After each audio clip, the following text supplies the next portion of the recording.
Hola, hola.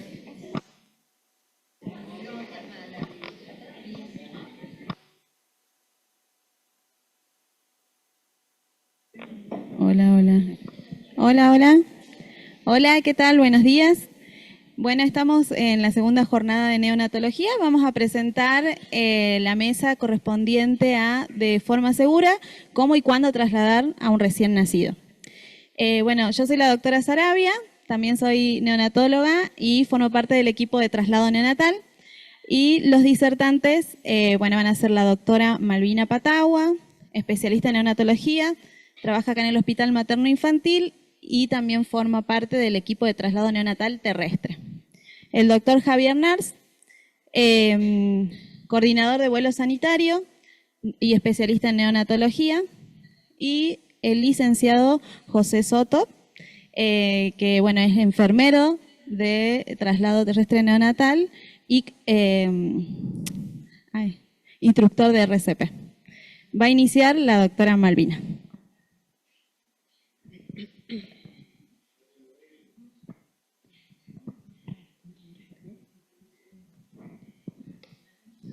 Bueno, muy buenos días a todos. Bienvenidos a este segundo encuentro. Es un gusto estar acá, poder presentar este tema que para nosotros es nuestro lugar de trabajo, es un orgullo.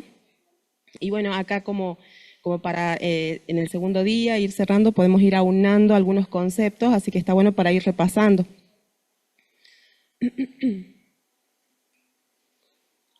A modo general, podemos decir que el objetivo en general de un traslado es facilitar el acceso de un recién nacido a una atención médica de mayor complejidad que la que se ofrece en el lugar de origen, con el fin de preservar la integridad y la vida.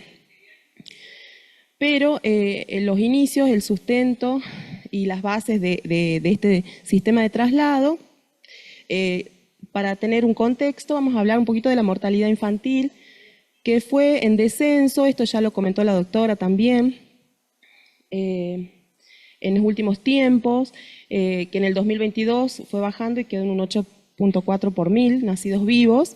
Estamos hablando de menores de un año, que son los que fallecen. El tema es que siempre tenemos en cuenta que el mayor porcentaje, el mayor peso de la mortalidad se lleva a la mortalidad neonatal. Entonces, se intentaron implementar estrategias para tratar de mejorar estos números que son parámetros de la calidad de un país. Acá está la curva, cómo fue en descenso, y en el último año, que acá no se llega a ver, es donde estamos ahora. Esta es la mortalidad infantil total y la neonatal que se lleva la mayor parte. La postnatal es la menor cantidad.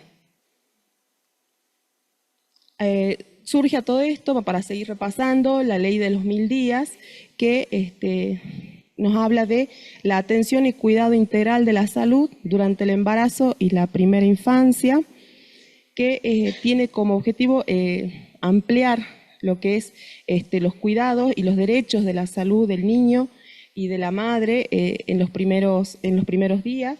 Habla de la importancia de que todo lo que suceda en las primeras etapas tiene impacto para el resto de la vida, entonces se intenta enfocar y asegurar. Entonces, acá se implementaron distintas estrategias y como parte de esta política.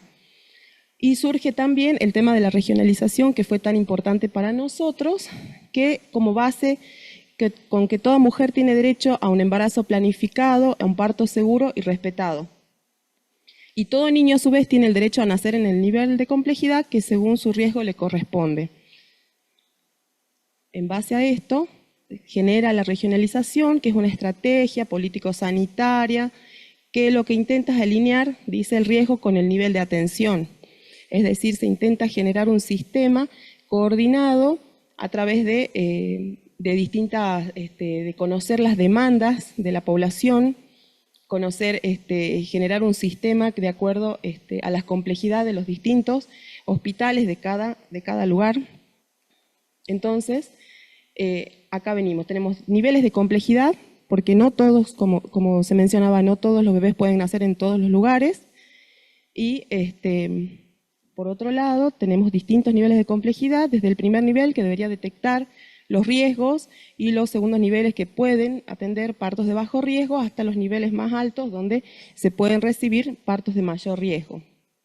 Y lo importante de esto es que tiene que haber redes. Todos los médicos que están comprometidos en un sistema de salud tienen que formar parte de las redes de cada región, en la cual tener conocimiento de qué pacientes tiene, si hay necesidades de derivación, si necesita, qué tipo de cuidados y qué tipo de especialidades.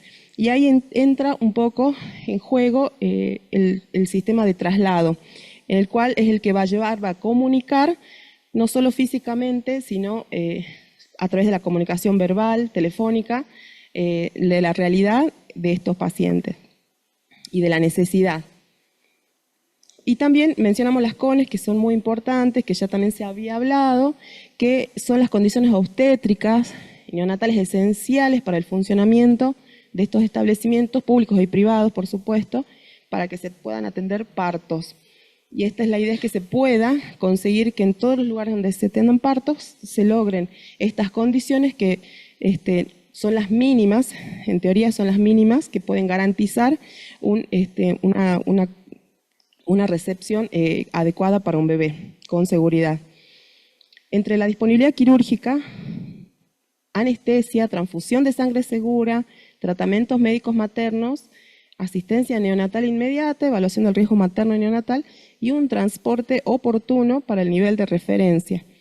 Es decir que en el caso de que tenga la posibilidad de nacer donde le corresponde, que esté adecuado, aún así pueden suceder cosas que excedan a ese lugar o complicaciones. Entonces tiene que haber la posibilidad de trasladar a ese bebé. Entonces nosotros vamos a diferenciar si lo que hacemos solamente un transporte o hacemos un traslado de neo. ¿Cuál es la diferencia? Porque creemos que no es lo mismo.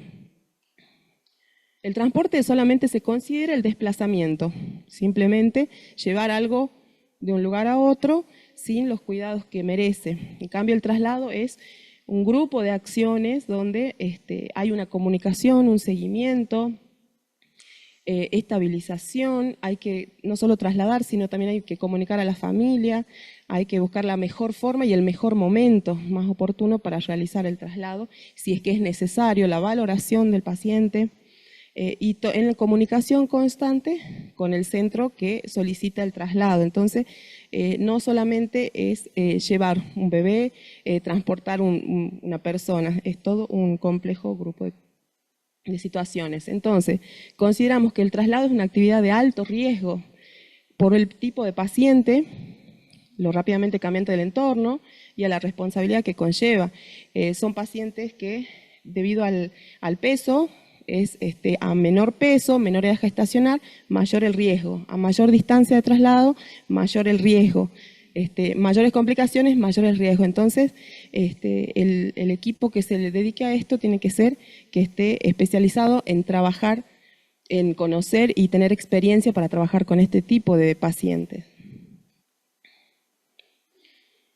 Entonces, después de tener las bases de las CONES, surgen las EDNEO, que para nosotros son unas guías en las cuales son las condiciones esenciales del traslado neonatal, que para esto nos sirvieron de guía para tener las condiciones para hacerlo.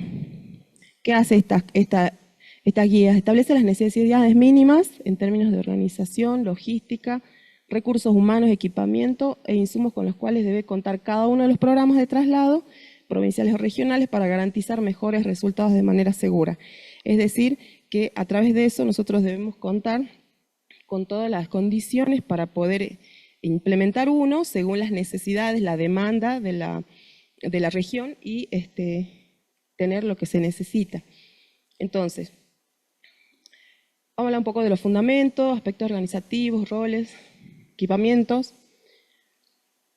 Y para eso surgieron estas guías, que nosotros ya desde Nación tenemos todas estas guías que son las bases con las que nosotros nos guiamos. En el contexto de los 1000 días sale esta guía de traslado neonatal, que esta es la edición 2023, que es la última con las últimas actualizaciones. Entonces, para tener en cuenta nosotros cuando hablamos de los tipos de traslado, tenemos el intraútero, que siempre lo mencionamos porque para nosotros sigue siendo no para nosotros, sino para el bebé, sigue siendo el mejor. Cuando necesita llegar y nacer en el lugar correcto, debería anticiparse y poder lograr que sea intraútero. La mejor incubadora es la mamá, ¿no? Siempre. Entonces, con un buen diagnóstico prenatal, gestaciones de riesgo que se logran detectar a tiempo, se puede trasladar la embarazada. Eso sería el ideal. Si a veces no sucede, bueno, vamos al otro traslado ya del recién nacido. Y tenemos el intrahospitalario, que es para mencionarlo, que nosotros a veces logramos hacer el intra cuando necesitamos desde la misma institución hacer algún estudio, llevar a quirófano, que son pacientes de altísimo riesgo, que a veces hay que armar todo el equipo para poder llevarlo con seguridad. La seguridad del paciente es lo que nos mueve. Y el traslado interinstitucional, que es el que estamos comentando ahora, que va de un hospital a otro hospital, generalmente de un hospital de bajo riesgo a uno de mayor riesgo. Y aquí es donde nace nuestro sistema de traslado terrestre neonatal, asumido así con los inicios del doctor Del Barco, que comienza abarcando un aproximado de 250 kilómetros en un radio aproximado, con el cual se cubren las necesidades de los lugares más cercanos, a los cuales se puede llegar a través del medio terrestre, siempre en coordinación con el sistema de traslado aéreo. Este sistema inició y necesitó generar para poder funcionar de manera como se fue aceitando ahora, a través de la formación de las redes. Las redes que se formaron 3 redes, la red sur, oeste y centro, con el fin de tener agrupados en cada una de estas redes a todos los integrantes de salud de cada lugar para poder tener conocimiento de los movimientos y no solo del paciente que corresponde a cada hospital, sino también de los pacientes de hospitales cercanos, porque también nos sirve de modo educativo, docente, porque lo que le pasa a uno le puede pasar a otro.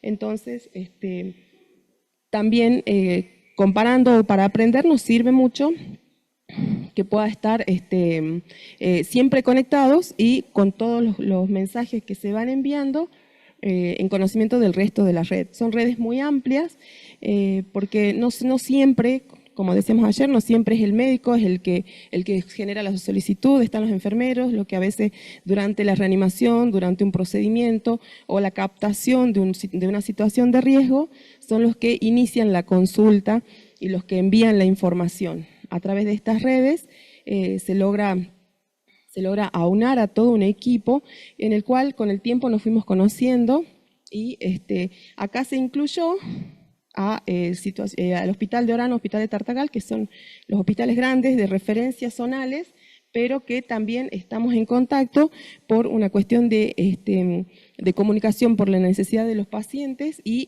como guía y para hacer las consultas, a pesar de que nosotros no hacemos el traslado terrestre de esta zona, sino que ya es una jurisdicción ya del vuelo. Pero están en nuestras redes y tenemos consultas continuas. En la red oeste también tenemos otra cantidad de población, son grupos muy amplios y muy activos. Y en la red centro, que no solamente abarca a la ciudad de Salta, a los hospitales, al sector privado, sino que también a los municipios aledaños, que también generamos continuamente la necesidad de la consulta, de la comunicación, de la interconsulta, las dudas y del traslado. Si bien hay mucha gente que no está, la red centro es muy amplia, el grupo que abarca, los centros de salud son muchos, pero bueno, se trata de ir incluyendo a los que puedan estar. Entonces, uno de los fuertes más importantes que se ha logrado con el traslado es la generación de las redes. Y a través de las redes, en los grupos de WhatsApp, es donde se envía la información que nos enriquece y que nos asegura no solamente la comunicación verbal, como era antes, que por teléfono se llamaba, tengo un paciente así, estoy mandando un paciente que está prematuro, 1,5 kilos, uno no sabe qué llega, cómo está, sino que a través de esto hay una descripción, una solicitud detallada, se piden imágenes, estudios complementarios, entonces nos conocemos, uno puede guiar a la distancia de qué es lo que se puede hacer y mucho más rico la situación. Entonces, esta es nuestra provincia, bueno, y acá está nuestro centro de referencia que estamos nosotros, a partir del cual se generan las redes y que se hace el radio para la jurisdicción del traslado terrestre. Estos son los traslados que hemos hecho nosotros desde el 2015, hemos incluido hasta el 2023 porque todavía no terminó este año. Con una variabilidad en los números, acá simplemente pusimos el total por una cuestión de simplificar un poco la información. Hubo un crecimiento con las redes, con el traslado, cuando esto surge. En principio había muchas consultas, en principio había muchos traslados, de los cuales a veces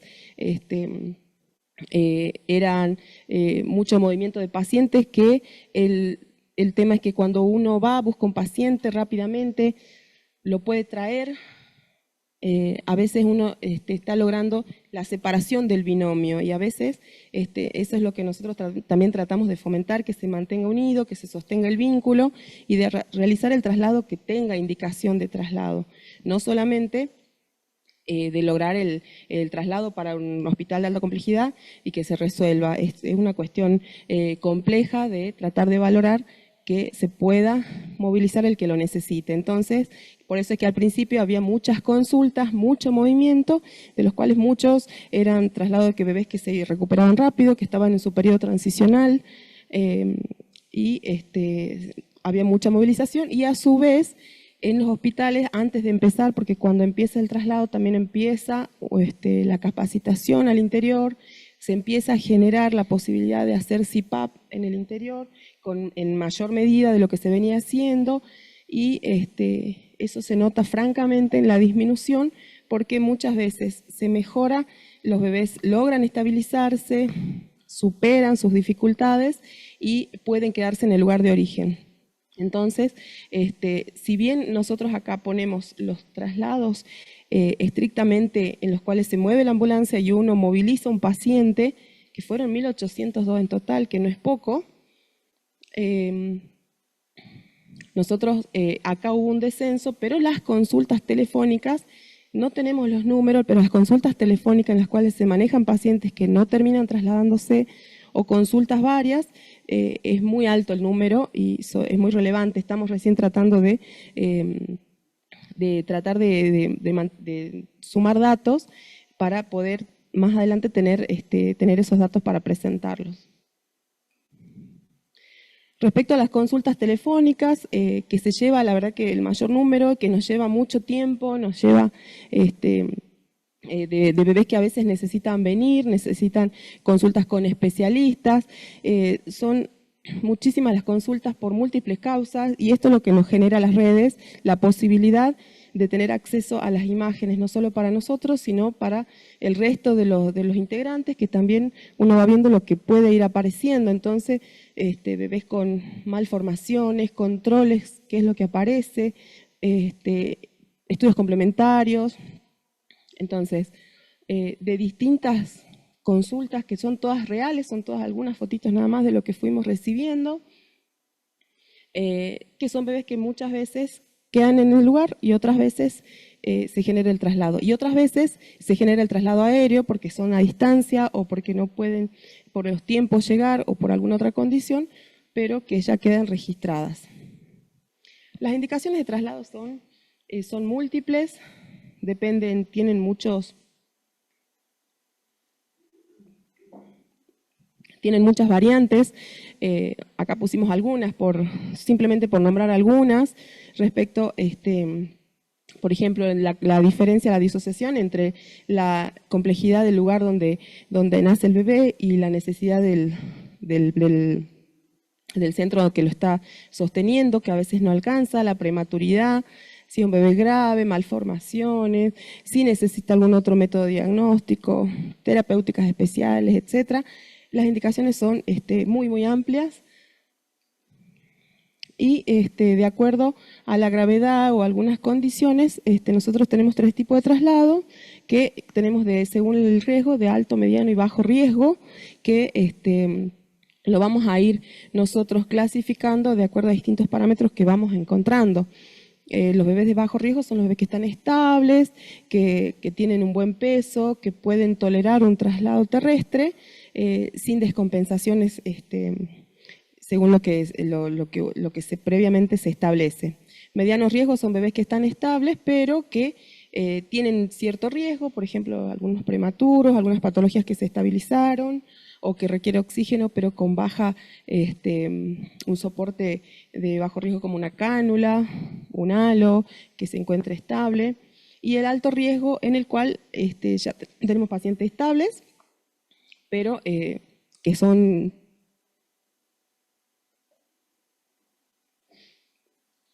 muy lábiles, que se considera que se pueden trasladar a pesar de que la estabilización es mínima. Nosotros, la premisa siempre es estabilizar para trasladar. No trasladamos pacientes inestables porque el riesgo es mayor durante el traslado, pero una vez estabilizado hay pacientes que son sumamente graves o que tienen requerimiento de drogas inotrópicas o tienen malformaciones o que están en un estado o prematuros extremos. Entonces son pacientes que tienen este tipo de alto riesgo y en el cual a veces hay que salir inmediatamente. Según la complejidad, haciendo un promedio general de los que nosotros hemos tenido, de estos 1.800 pacientes en estos últimos años, tenemos que, esta es la variabilidad que hemos tenido. Perdón.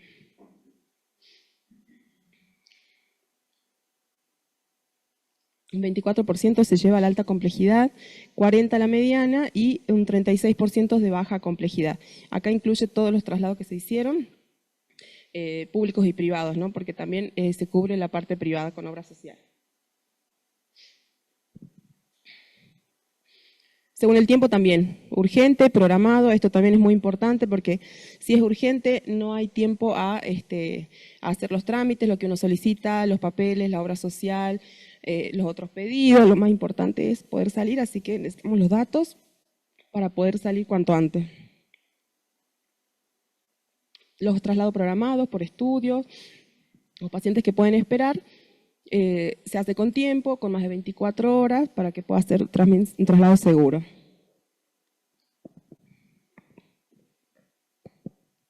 Según la vía, lo que dijimos, bueno, terrestre o aéreo, y el equipo de traslado. Está compuesto por el coordinador general, el médico de traslado, que en el caso nuestro, nosotros hacemos de las dos cosas, o sea, hacemos la coordinación y también somos los que salimos si necesita salir a un traslado. El enfermero acompañante, el conductor y los administrativos en el hospital, que también todos en conjunto somos un equipo que tiene que funcionar muy lubricadamente, aceitadamente para que pueda salir, porque si falla alguno de los eslabones, si no está, no se puede salir y falla todo el sistema. Las guías que nosotros usamos para prepararnos para tratar estos recién nacidos, ya lo conocemos, el sistema ACORN, que es este programa de estabilización para los niños en riesgo, y el manual de reanimación cardiopulmonar.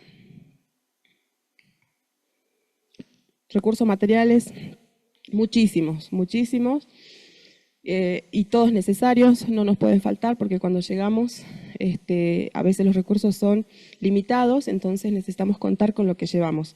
La ambulancia es una mini terapia intensiva, tiene todo lo que tiene una terapia y para eso tenemos los famosos checklists que nos sirven para asegurarnos de que no nos falte nada.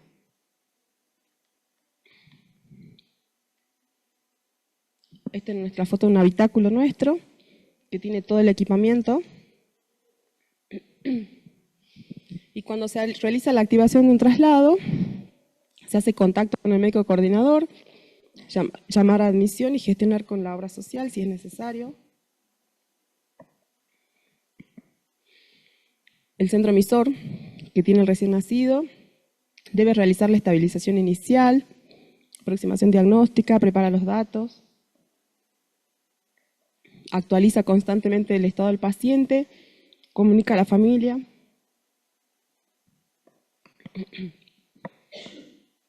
Cuando llega el traslado, se realizan todas las maniobras que hay que hacer para estabilizar al bebé, para mejorar el estado. No solamente se controlan todos los parámetros vitales, se colocan las vías que hagan falta, si hace falta surfactantes, el soporte respiratorio que sea necesario.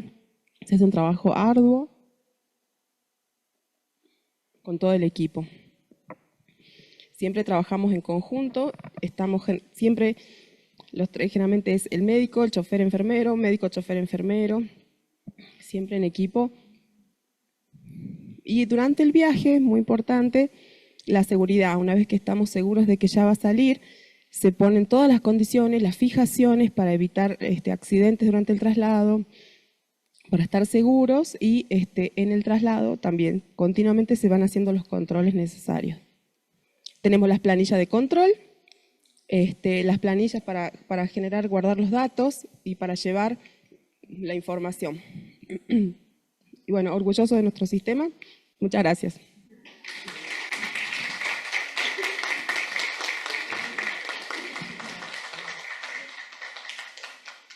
Bueno, muchas gracias Malvina y le pasamos al doctor Javier Nars.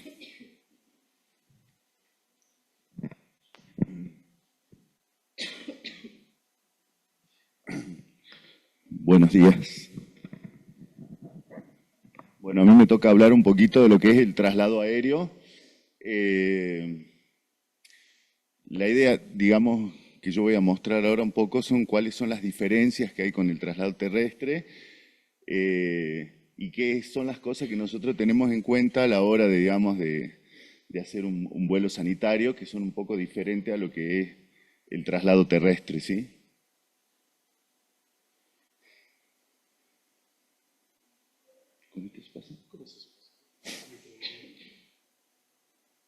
Bueno. A ver, ahí está. Bueno, aquí llamamos nosotros evacuación aeromédica o traslado aerosanitario. Esta es la definición que se encuentra en las regulaciones que usamos nosotros para los vuelos sanitarios, ¿sí? Y bueno, ahí como lo dice, ¿no? Es el transporte vía aérea de heridos o enfermos bajo atención médica permanente y continua. Esto es lo que dice la ley y esta es la definición, digamos, base para todos los que hacemos transporte aéreo. Incluye, obviamente, de un hospital, bueno, siempre las regulaciones de aviación que tenemos nosotros vienen del ámbito militar, entonces aparecen estas otras zonas de combate o catástrofes, ¿sí?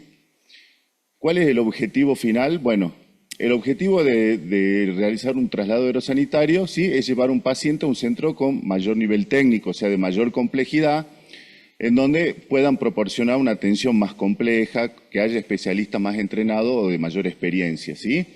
¿Dónde comienza o cómo comienza el traslado aerosanitario? Esto es un poco un resumen histórico. Empieza, en realidad, el traslado comienza en el año 1870 usando globos para evacuar soldados en esta guerra, la guerra franco-prusiana, donde más después la guerra de Corea y Vietnam del ejército de Estados Unidos es donde empiezan a regularse y a hacerse los traslados a través de equipos especializados de traslado aerosanitario,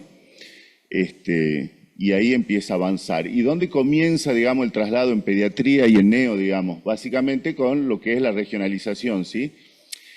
Cuando uno explica qué es la regionalización, básicamente, esto surge porque empieza a haber bastante evidencia clínica y salen varios trabajos que hay una relación directa entre la cantidad de ingresos que recibe una unidad de cuidados intensivos y la supervivencia de los pacientes, ¿sí? Sobre todo en servicios con alta especialización. Esto hace que la concentración de las unidades de cuidado intensivo, o sea, la regionalización, mostraba mejores resultados que poner un intensivista, digamos, en varios lugares alejados, ¿sí? Conviene, digamos, agrupar los super especialistas, por decirlo así, en centros más que distribuirlos en varias regiones, ¿sí? Entonces, como consecuencia, los hospitales de tercer nivel, o sea, donde están las unidades especializadas, se encuentran obviamente en las grandes ciudades, todos juntitos, y entonces todos los enfermos que nacen fuera de estas ciudades tienen que ser trasladados. ahí es donde empieza el transporte y sobre todo el transporte neonatal y pediátrico a tomar mayor relevancia, ¿sí? Según la RAC 135, que es la que nos regula a nosotros, RAC significa Regulaciones Argentinas de Aviación Civil, hay 3 tipos de transporte o aerotransporte, que es el transporte aerosanitario, que es el más frecuente, la evacuación sanitaria y el traslado de órganos, ¿sí? Cuando hablamos del servicio de transporte, es el que hacemos comúnmente nosotros, que es ir a un hospital del interior y traerlo al paciente o trasladarlo al paciente hacia las grandes ciudades, que puede ser hacia Salta o de Salta hacia Buenos Aires, Córdoba o centros más especializados, ¿sí? Después existe la evacuación sanitaria, esta es la definición de evacuación sanitaria. Esto cambia un poco porque la evacuación sanitaria pierde algunos conceptos que tienen, digamos, el traslado neonatal bien organizado, porque cuando uno va a evacuar a un paciente, que esto se da mucho en la zona de montaña, muchas veces no está el equipo completo o no puede volar el equipo completo o muchas veces no está el paciente en condiciones. Directamente en la evacuación se lo saca del lugar y se lo evacúa como esté. Y después se hace la estabilización durante el vuelo o ya cuando llega a algún centro receptor. Esta es la diferencia entre la evacuación sanitaria que muchas veces se da y lo que es el traslado, o sea, el servicio de transporte, que donde uno va a buscarlo al paciente, lo acomoda, lo estabiliza, lo carga y se lo lleva, ¿sí? Nosotros tenemos, esto generalmente se da más en adultos, no tanto en niños, pero hemos tenido que evacuar algunos pacientes así en forma urgente.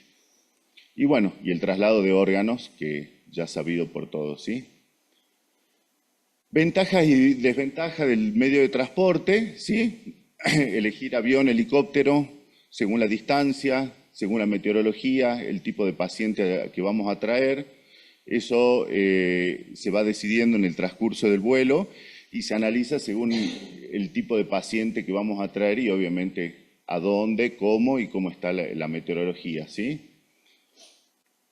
¿Cómo se inicia el traslado? Bueno, esto ya lo dijo un poco la Malvi. Todo esto es un flujograma de todas las cosas que hay que tener en cuenta y qué es lo que diferencia un traslado de un transporte. Esto no me voy a detener mucho, ¿sí? Y cuando uno hace un aerotransporte, digamos, por decirlo así, tiene 2 aspectos que evaluar, ¿sí? El aspecto médico, ¿sí? La patología del paciente, cómo está, si está compensado, si su hemodinamia, sus signos vitales están bien, si tiene algún desequilibrio en el orden metabólico, hidroelectrolítico, respiratorio.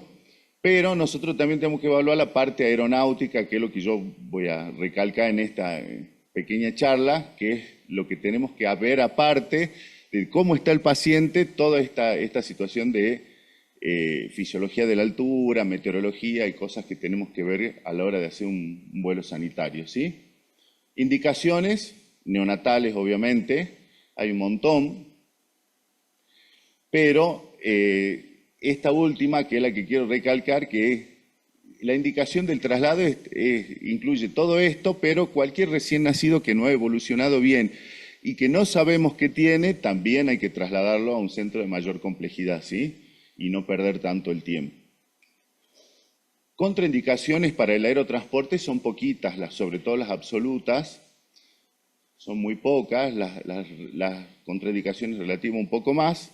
Si bien son pocas y pocas veces se cumple, aparecen, digamos, ¿sí? Estas consideraciones son importantes a la hora de hacer un vuelo sanitario. Fíjense, el equipamiento a bordo tiene que ser un equipamiento que esté homologado para vuelo sanitario. No se puede subir con cualquier equipo porque eso puede interferir, digamos, sobre todo en la radiofrecuencia de la aeronave y hacer digamos, que fallen algunos instrumentos de la aeronave. Entonces, todo equipo que sube a un avión, un helicóptero, tiene que estar homologado para vuelo sanitario. Hay que fijar y chequear antes de subir a la aeronave la fijación tanto del tubo endotraqueal, de los drenajes, de los accesos vasculares. A veces tenemos muchas vibraciones y esto empieza a desprenderse si no está bien fijo y trabajar arriba del avión o helicóptero es sumamente complicado, digamos. Siempre usar bombas de infusión. No se puede llevar medicación que esté, digamos, que se esté pasando gavage por gravedad, digamos, porque en el avión, en el helicóptero no hay lugar y menos en la altura esto se pierde, así que siempre bomba. Obviamente que en traslados siempre las bombas las ideales son las empuje jeringa, pero cualquier bomba de tipo volumétrica también nos puede servir. Siempre fijarlo al bebé, uno nunca sabe qué puede pasar arriba, entonces sistemas de fijación que sean adecuados para los diferentes grupos etarios, está bueno siempre asegurar eso. El equipo de monitorización debe estar completo. ¿A qué me refiero? Que debe ser de alta calidad y debe ser bien completo, porque una vez que uno sube la aeronave pierde toda la semiología del paciente. No puede evaluar absolutamente nada porque no escucha nada, porque a veces el vuelo es muy turbulento, entonces no se puede evaluar absolutamente. Entonces el monitoreo del paciente antes de subir al avión tiene que ser adecuado y tiene que ser completo, ¿sí? Y obviamente en neonatología la climatización de la aeronave para evitar que el bebé se enfríe, ¿sí? ¿Cuáles son, bueno, las consideraciones que tenemos que evaluar nosotros a la hora de un aerotransporte? Todas estas, ¿sí? Aparte de las condiciones médicas, las condiciones aeronáuticas son súper importantes, ¿sí? Presurización, que ya todo el mundo debe saber, aumento de la presión de la cabina con respecto al exterior. Se sabe que en aviación que uno nunca puede presurizar la cabina a cero, ¿sí? A nivel del mar. ¿Por qué? Porque meter aire adentro de un coso cerrado, inflarlo, se haría muy peligroso para la estructura del avión, o el avión se tendría que tener una estructura demasiado pesada, entonces no se puede presurizar. En general, el nivel de presurización de la cabina, que nosotros le llamamos la altura de cabina, nunca alcanza el nivel del mar, ¿sí? Por lo tanto, eso a tener en cuenta en los pacientes con patología respiratoria o anemia severa, que uno cuando traslada, va a trasladar siempre a un nivel entre 2.700 y 3.000 pies de altura, ¿sí? En forma fisiológica, sin aporte de oxígeno, hasta los 10.000 pies de altura el ser humano aguanta. Por arriba de esta altura ya es necesario indicar oxígeno suplementario y sobre todo si el paciente tiene patología respiratoria. Tengan en cuenta la altura en que vuela un avión comercial o el avión que tenemos nosotros en la provincia, que va en realidad entre 25.000 y 45.000 pies de altura, o sea, casi 15.000 metros, es mucho. El avión tiene que ir bien presurizado, bien calefaccionado y obviamente con un sistema de oxígeno, porque si se despresuriza rápidamente el avión, se calcula que uno entra en hipoxia entre 5 y 10 segundos después de la despresurización, así que hay que estar atento con esto. Obviamente, lo que decimos, cuando uno entra en un avión que está presurizado, una persona normal va a saturar normalmente. Las personas con patología y sobre todo patología respiratoria hay que ajustar el nivel de oxígeno para tener una saturación adecuada o ajustar los parámetros del respirador, ¿sí? Y también tener en cuenta si vamos en una aeronave que no presuriza cuando llevamos algún tipo de paciente que requiere oxígeno. Observen el espacio del fuselaje, muy, muy pequeño, es muy difícil trabajar en el avión, José lo sabe, entonces hay que tener al paciente muy bien, muy estabilizado, con toda la monitorización adecuada, es súper importante. Acá en este caso estábamos haciendo un traslado de gemelares, fíjense, no hay espacio para trabajar, si el paciente se nos estuba, se sale el acceso vascular o que sea, es sumamente complicado. A diferencia del transporte terrestre, nosotros no podemos decirle al chofer frena un poquito que vamos a bajar a trabajar, tenemos que hacerlo como estamos, ¿sí? Otro aspecto importante es el ruido, ¿sí? Como les decía, nosotros arriba de la aeronave no escuchamos nada, es muy difícil la valoración.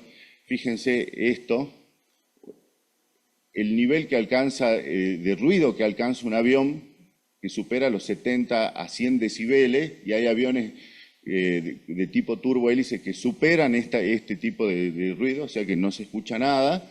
Entonces, en la monitorización en el caso de los vuelos sanitarios es clave, ¿no? Temperatura, súper importante en neonatología. Fíjense cómo la temperatura a medida que vamos subiendo va bajando mucho, ¿sí? Esta es la zona, nosotros donde generalmente hacemos los vuelos.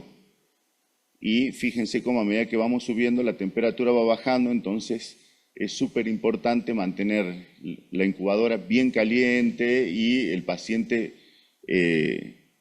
preparado y sobre todo subirlo normotérmico, no subirlo hipotérmico porque arriba es muy, muy complicado calentarlo, ¿sí? Por más que esté adentro de la incubadora, la temperatura que hay afuera es muy difícil después regularlo al bebé para mantenerlo normotérmico durante el vuelo si es que ya lo subimos hipotérmico, ¿no?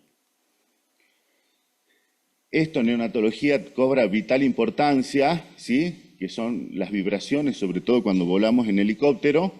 Estas son las vibraciones ante diferentes maniobras que tiene que hacer un helicóptero, ¿sí? Cómo va subiendo, según la maniobra, el nivel de vibración. Esto en neonatología cobra vital importancia, digamos, y sobre todo en los prematuros extremos, a la hora de elegir el tipo de aeronave y las condiciones en donde va a despegarle el helicóptero para que estas vibraciones no sean, digamos, más dañinas de lo que, o sea, del tope que el bebé puede tolerar, que en realidad no se sabe mucho, después lo vamos a ver. Cuando el avión está presurizado y está metiendo aire adentro del fuselaje de la cabina, hay que tener en cuenta que el aire es seco, ¿no? Fíjense, 10% como mucho la humedad de ese aire que está metiendo el avión. Entonces hay que tener en cuenta esto, si los viajes son muy largos o a mucha distancia, esto ya toma vital importancia y buscar un sistema de humidificación, sobre todo para las vías aéreas, ¿sí? Y esto, sobre todo en los aviones a reacción, digamos, que van a gran velocidad y tienen gran velocidad de despegue y aterrizaje, la fuerza y sobre todo en los pacientes neurológicos toma importancia, ¿no? Sobre todo en los pacientes que tienen posibilidad de enclavamiento, este tipo de fuerzas actúan y pueden ser en algún momento dañinos, sobre todo si el paciente no tiene un drenaje del sistema nervioso central que permita descomprimir eventualmente, ¿sí? Un poquito de fisiología. Hay dos leyes que nos basamos nosotros, lo que hacemos es evacuación, que es la de Dalton, la presión, digamos, de los gases, ¿sí? Dice que la presión total, la sumatoria de las presiones, en el caso de nosotros que nos interesa es la ecuación del gas alveolar, ¿sí? Que es esta la ecuación, que ya la debemos saber todos seguramente, en donde para nosotros la presión atmosférica es, digamos, la variable más importante a la hora de subir un paciente que está con un distrés respiratorio, ¿sí? Y ajustar tanto los valores del respirador, o sea, presión media en la vía aérea, volumen corriente o oxigenación se puede usar o se usa esta ecuación para hacer un cálculo aproximado de qué es lo que necesitaría el paciente. Esto también obviamente hablando con los pilotos y viendo a qué altura vamos a hacer el vuelo y sobre todo en vuelo en velocidad crucero, ¿no? En forma fisiológica hay tres zonas, ¿sí? Hasta los 10.000 pies no habría problema, 10.000 pies son más o menos unos 3.000 metros, no habría problema en la oxigenación. Ya pasando los 10.000 pies ya todos necesitamos por lo menos tener un soporte de oxígeno porque ya no se puede oxigenar adecuadamente la sangre, ¿sí? Entonces, en la práctica la FIO se aumenta, vamos aumentando hasta tener la saturación deseada de manera constante. Si no logramos con la FIO 2, vamos a empezar a aumentar las presiones para lograr un mejor volumen corriente y por lo tanto una mejor oxigenación a expensa de las presiones, ¿sí? Y siempre verificar en los pacientes con anemia severa que se transfundan previamente al vuelo, sobre todo porque nosotros no sabemos, digamos, con anticipación a qué altura vamos a volar y si es que es necesario o el paciente no va a lograr oxigenar por más que le aumentemos todos los parámetros, ¿sí? Si está muy anémico. Fíjense que esta es la curva de saturación, que la conocemos todos, a nivel del mar, y empieza a caer la curva a medida que vamos, digamos, subiendo y subiendo un poco más, nos empezamos a manejar en este sector de la curva, por eso ahí toma vital importancia el nivel de hemoglobina que tenemos, la oxigenación y los parámetros del respirador del paciente que estamos trasladando, ¿sí? Y la otra ley importante, que es la hipobaria, la ley de Boyle, ¿no? Que a temperatura constante el volumen es inversamente proporcional a la presión. Entonces, a medida que vamos subiendo, la presión baja y el volumen empieza a aumentar mucho, ¿sí? Entonces, todas las cavidades anatómicas, ya sean que estén neoformadas, puede ser un neumotor, un neumoperitoneo, o que ya sea preexistente, empiezan a distenderse, aumenta mucho el volumen a medida que vamos subiendo, ¿sí?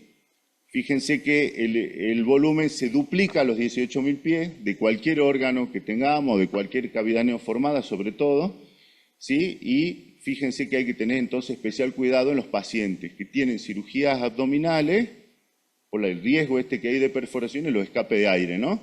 Donde un neumotora que es laminar o que es leve se puede transformar en neumotora hipertensivo si no tiene un buen drenaje, digamos, puesto antes del vuelo, ¿sí?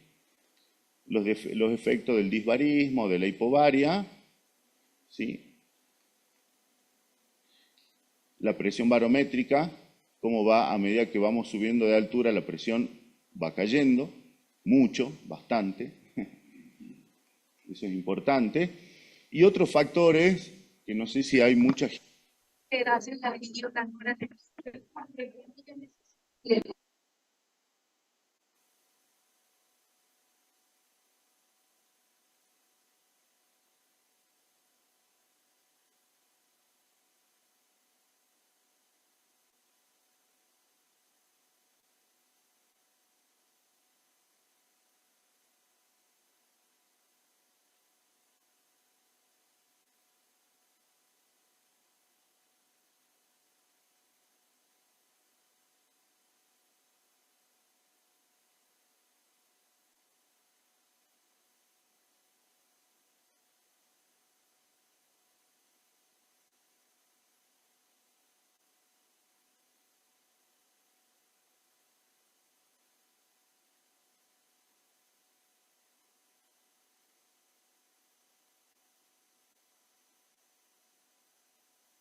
Ah, bueno, ya estamos terminando.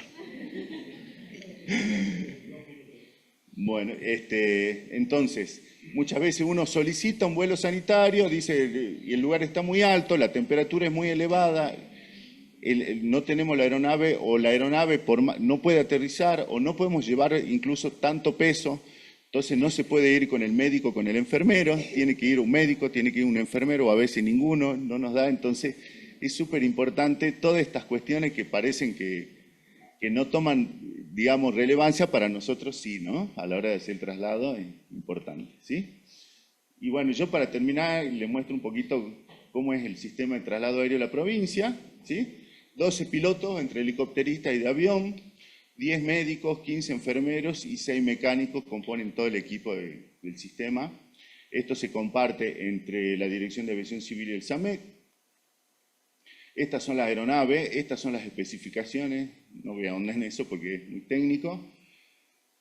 2 aviones Learjet con motores a reacción que son muy potentes y muy buenos, con la única desventaja que nosotros para el interior, que estos necesitan pistas muy bien armadas, no se puede aterrizar en cualquier lugar, entonces ahí entramos un poquito con los helicópteros, el más grande, el Bell 412, ¿sí? El 429 y el 407, que es el más chiquito, pero bastante versátil, digamos, para hacer los vuelos sanitarios, porque este helicóptero chiquitito nos permite entrar en zonas donde con otras aeronaves no podemos entrar, ¿sí? Muy complicado trabajar adentro, muy complicado, pero bueno, nos permite llegar a lugares que con otro tipo de aeronaves no llegamos, ¿sí? Nuestro pañol sanitario, estas son las incubadoras que nosotros manejamos, con un respirador de tipo mecánico, medio viejita.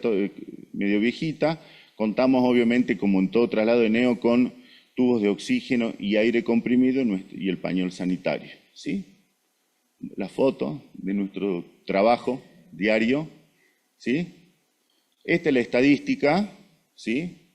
del 2023, nosotros tenemos aproximadamente casi un traslado por día, digamos, ¿no? Esto cuenta entre los 3 grupos etarios, adulto, pediátrico y neo, pero fíjense, 65% de los traslados que hacemos son pediátricos, y de ese 65% el 20% son de neo, así que el traslado pediátrico neonatal es sumamente importante, digamos, mucho más que lo que hacemos en personas adultas. ¿Cuáles son los interrogantes que todavía no sabemos y no sabemos qué hacer? Bueno, el traslado de prematuro extremo. Nosotros no sabemos y no hay bibliografía que nos avale en ningún lado si el prematuro extremo debería ser trasladado urgente, en forma urgente el primer día que nace, o deberíamos esperar. Nadie, y sobre todo lo que es en aviación, no se sabe, digamos, si las vibraciones, las turbulencias en un prematuro extremo condicionaría que tenga mayor incidencia de sangrado, ¿no? No lo sabemos, la verdad que no sabemos, no hay nada escrito en la bibliografía y nadie hizo un trabajo todavía de esto. Y los pacientes con plaquetopenia tampoco, no hay ningún volumen de corte ni ninguna bibliografía que nos avale saber qué nivel de plaqueta es el que nos permite a nosotros en forma segura subirlo al bebé o al niño a una aeronave sin riesgo que ante cuestiones que son aeronáuticas el paciente pueda sangrar, digamos, ¿no? No sabemos, la verdad que lo hacemos medio a ojo nomás. Vamos viendo el paciente y vamos trasladando porque no hay nada escrito sobre esto. Lo que decía la Malvi, el mejor traslado en neo es el que se realiza dentro de la panza, ¿sí?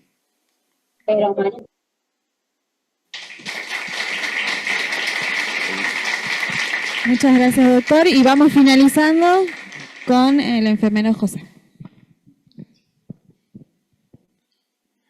Buenos días. Bueno, ya comenzamos con mi presentación, es la última, así que bueno, ya van a descansar un poquito.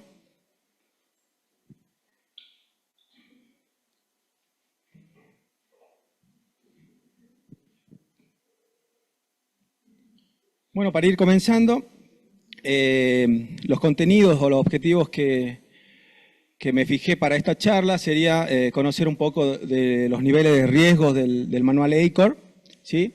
También reconocer cuáles son los factores que determinan la decisión de trasladar un recién nacido, conocer qué información el hospital receptor necesita y bueno, y de esta manera utilizar una herramienta para poder transmitir esa información, ¿sí? Y por último, y no menos importante, la comunicación y el apoyo a la familia.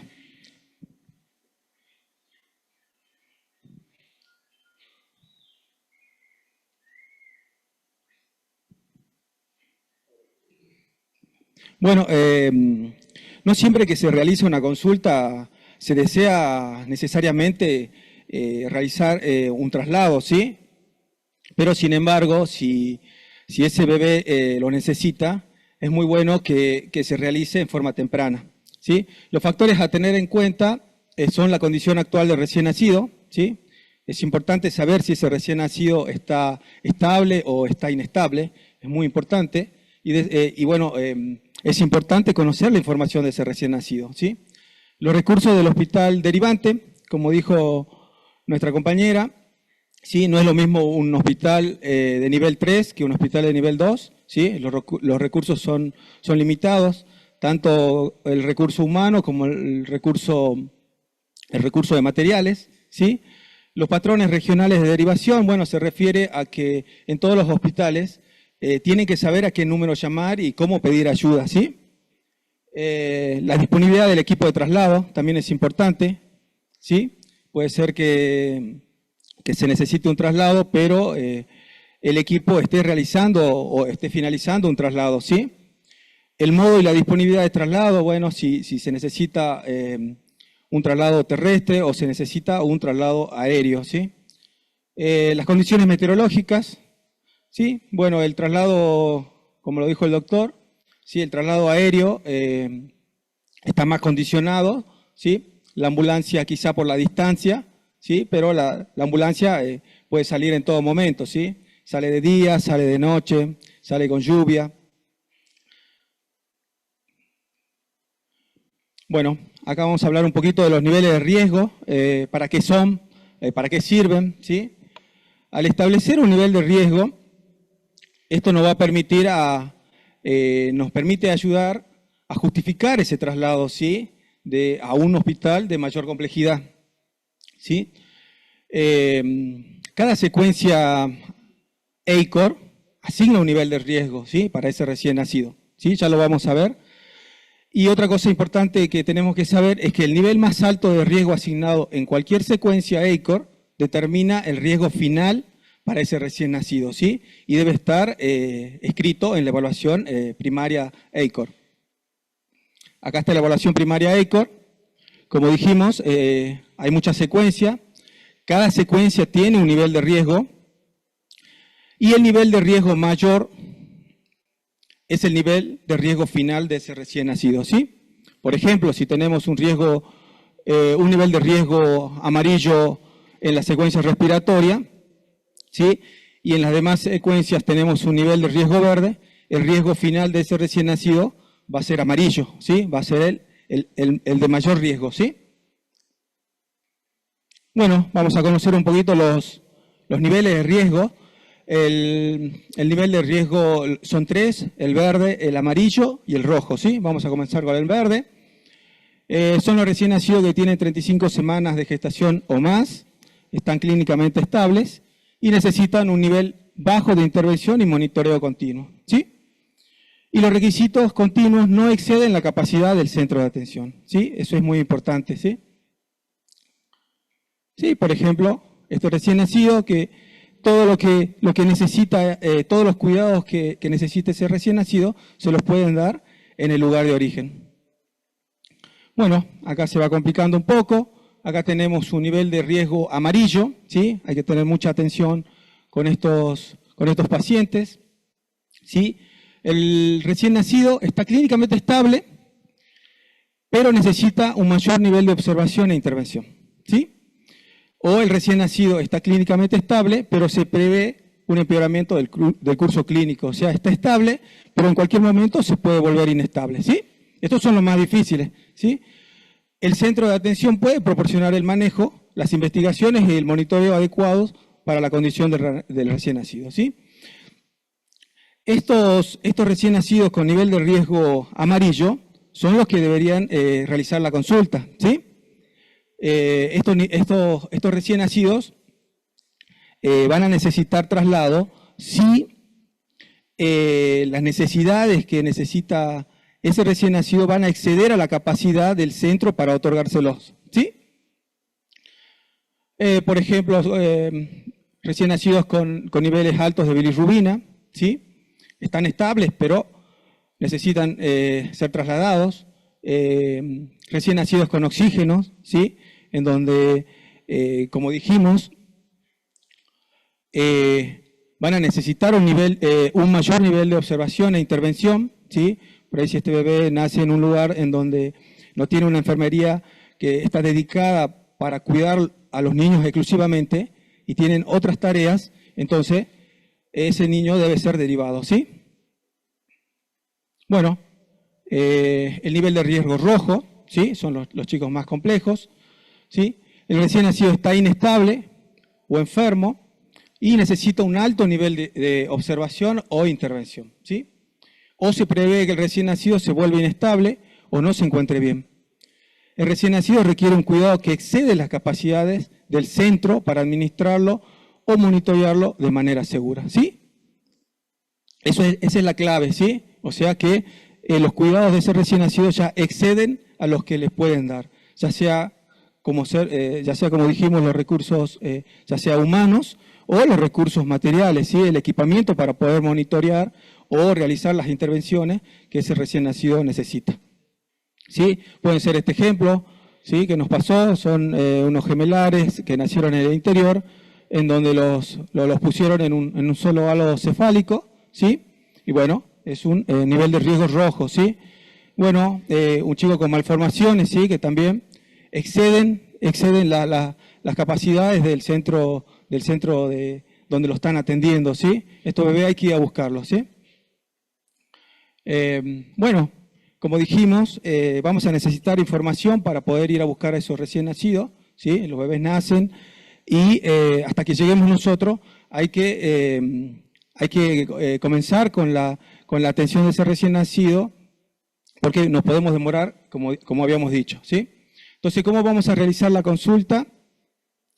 Lo primero, vamos a comunicar lo esencial, ¿sí? Vamos a decir, a identificarnos como siempre lo hacen, ¿sí? Soy el doctor Gómez del Hospital de Metán, algunas veces son las enfermeras las que hacen las consultas, ¿sí? Y bueno, van a proporcionar el apellido y los datos básicos de ese recién nacido, ¿sí? Y bueno, para transmitir en forma ordenada o transmitirla de mejor manera a la información, vamos a utilizar esta herramienta de la comunicación SAER, ¿sí? Todo esto está en el manual de EICOR, ¿sí? Bueno, vamos a comenzar con esta herramienta, ¿sí? La S es de situación y acá voy a expresar cuál es mi mayor preocupación, ¿sí? Acá voy a decir que estoy, por ejemplo, voy a decir que estoy llamando por un bebé que tiene 1 hora de vida, ¿sí? Y mi mayor preocupación es que tiene 31 semanas y de edad gestacional y que está con dificultad respiratoria, ¿sí? Y también lo que tengo que decir si el bebé está estable o está inestable, es muy importante, ¿sí? En este caso el bebé está estable, ¿sí? Nos quedamos un poquito más tranquilos. La A de antecedentes, ¿sí? Acá es un poquito más largo. Acá vamos a decir, vamos a hablar sobre la fecha, la hora de nacimiento, la edad gestacional del bebé, el peso del bebé, cómo está el bebé. Vamos a indicar la lista de problemas EICOR, ¿sí? La evaluación primaria EICOR, la secuencia, la historia clínica y el examen físico enfocados, ¿sí? Bueno, acá tenemos un ejemplo de lo que habíamos dicho, ¿sí? Puede ser así, 1 hora de edad, 31 semanas de gestación del bebé, pesa 1.500 gramos, es femenino, con sexo, con signos de alerta EICOR, en las secuencias respiratorias, en los fluidos y glucosa, termorregulación e infección, ¿sí? Luego tiene una dificultad respiratoria moderada, con un CPAP con 5 de PEP, con un tubo en T, ¿sí? Están haciendo la mezcla y están con 35% de oxígeno y están con una saturación de 94, ¿sí? Está con una electrosa al 10%, a 3 mililitros kilo hora por vía intravenosa periférica, una última glucemia de 65, está con antibiótico, la madre no tenía esteroides prenatales, sulfato de magnesio ni antibióticos, ¿sí? Ruptura de membrana de 8 horas, ¿sí? Eso sería un ejemplo de cómo podría transmitir yo los antecedentes, ¿sí? Bueno, la E es de evaluación, ¿sí? En esta parte voy a decir cómo está ese recién nacido, voy a decir si está estable o inestable y voy a transmitir también qué nivel de riesgo tiene ese bebé, ¿sí? Por ejemplo, el bebé está estable ahora, pero no podemos mantener el nivel de atención y su condición puede empeorar, ¿sí? Hay que transmitirlo de esa manera, ¿sí? El nivel de riesgo es rojo, ya que somos una unidad de nivel 1, ¿sí? Bien clarito. La recomendación, ¿qué es lo que necesito? ¿Sí? Ahí tengo que expresar qué es lo que necesito, qué es lo que necesita el médico del interior que está haciendo la consulta. ¿Es solo consulta o necesita un traslado? ¿Sí? En este caso, necesita que envíe el traslado lo más antes posible, ¿sí? Le urge.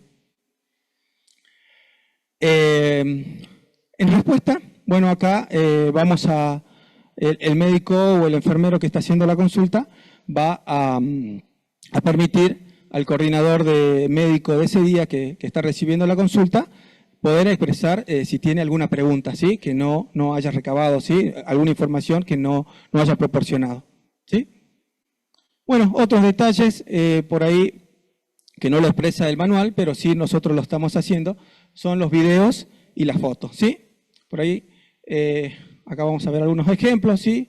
Siempre se están mandando, como mostró también mi compañera, fotos de los recién nacidos, de los estudios que se realizan allá, que son de mucha importancia. Aparte nos ayudan también a toda la red a poder aprender un poco más, ¿sí? Ya creo que todo el mundo ya empieza a contar los espacios intercostales cuando mandan una placa de tórax, ¿sí? Ya sea los enfermeros, hasta los choferes, todo, y en todo yo creo que todos los integrantes de la red le pasa lo mismo, ¿sí? O un video, ¿sí? Acá en un video, este video dura 18 segundos nada más, pero podemos recabar muchísima información. A ver, lo vamos a ver.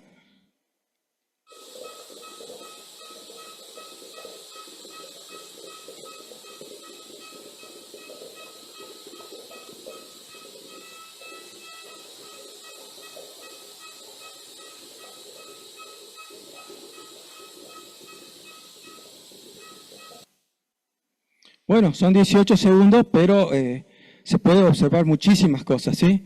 Cómo está colocada el CPAP, dónde puso el sensor de saturómetro, cómo está la tubuladura, la PEP del CPAP, si está recibiendo mezcla, cómo está la vía periférica, qué le está pasando, si el plan está pasando por bomba o en este caso está pasando por un microgotero, ¿sí? Si es un dextrosa al 10%, quizás un dextrosa al 5%, todas esas cosas se pueden observar con el video y son de mucha utilidad, ¿sí?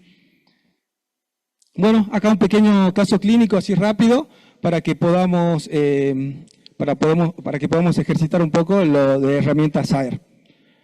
Sí, lo voy a leer, a ver. Un bebé prematuro, no lo van a ver, así que lo voy a leer.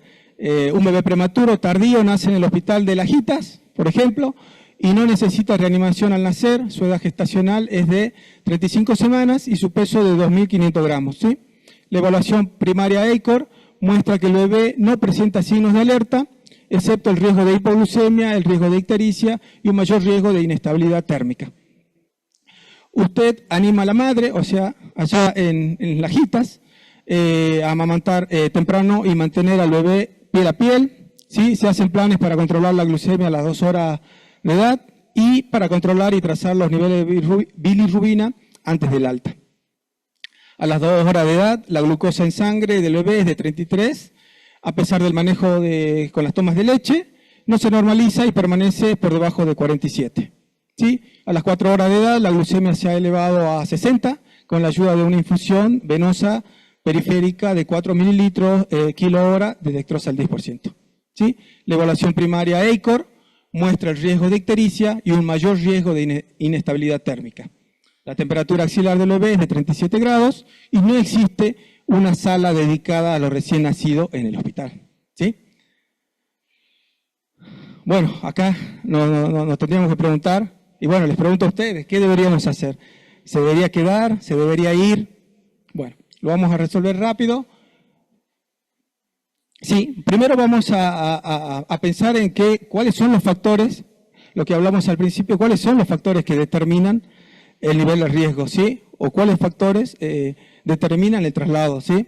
Bueno, acá el factor importante es que el bebé está estable, pero necesita un mayor nivel de observación o intervención, ¿sí?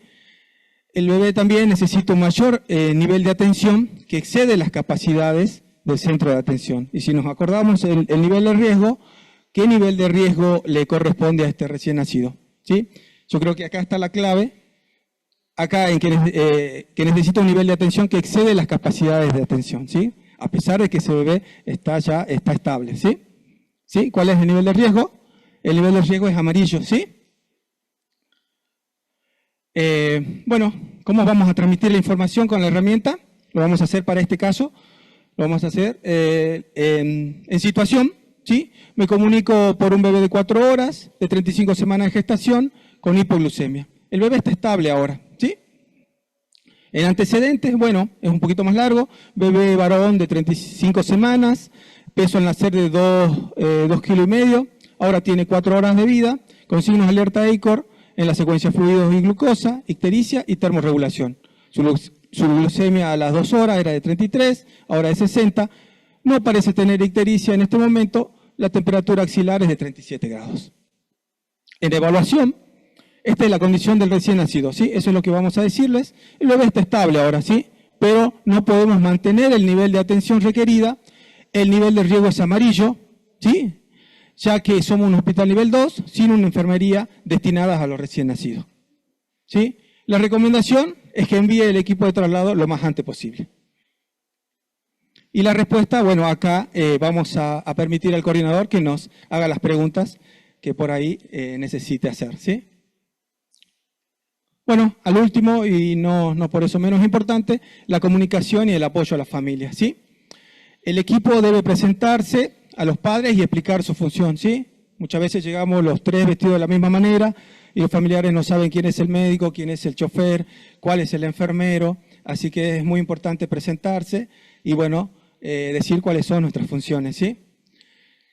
También se debe brindar toda la información del estado del recién nacido antes y durante el traslado, ¿sí? Como lo dijo ayer el doctor del barco, ¿sí? No solamente de cómo está el bebé, seguramente el médico le explica cuál es el tratamiento, por qué se tiene que trasladar ese recién nacido, pero durante el viaje surgen otras dudas que por ahí no se las realizan al médico, no se las realiza al médico en el primer momento, pero después van surgiendo dudas, que no conozco dónde queda el hospital, para decir a algún familiar, cómo es el hospital. A veces si tenemos fotos les mostramos, les vamos contando de las normas del hospital para que se vayan enterando, ¿sí? También por ahí si son, seguramente no tienen familiares en Salta Capital, ¿sí? Así que es muy duro venirse solas, así que le vamos explicando que hay un lugar para ellas, que hay una residencia de madres, y bueno, y todas las demás cosas que por ahí que no son directamente relacionadas a su bebé, ¿sí? A la salud de su bebé. Permitir estar con su bebé antes de partir también es muy importante. Por ahí la mamá lo tuvo el bebé recién, ¿sí? Entonces la mamá no viene con nosotros, ¿sí? Por ahí viene el padre o por ahí viene la abuela, la tía, ¿sí? Viene algún familiar y es importante que esa madre pueda ver a su bebé y también antes de que nosotros nos vayamos y lo llevemos, ¿sí? También se deben permitir las fotos, ¿sí? Muchas veces salimos con la incubadora para cargarla en la ambulancia y están todos los familiares, ¿sí? Están los tíos, los abuelos, están todos preocupados y por ahí podemos pararnos unos segundos y permitir que los vean y que les saquen una fotito para recién irnos, ¿sí? Finalizó. Ahí está. Muchísimas gracias.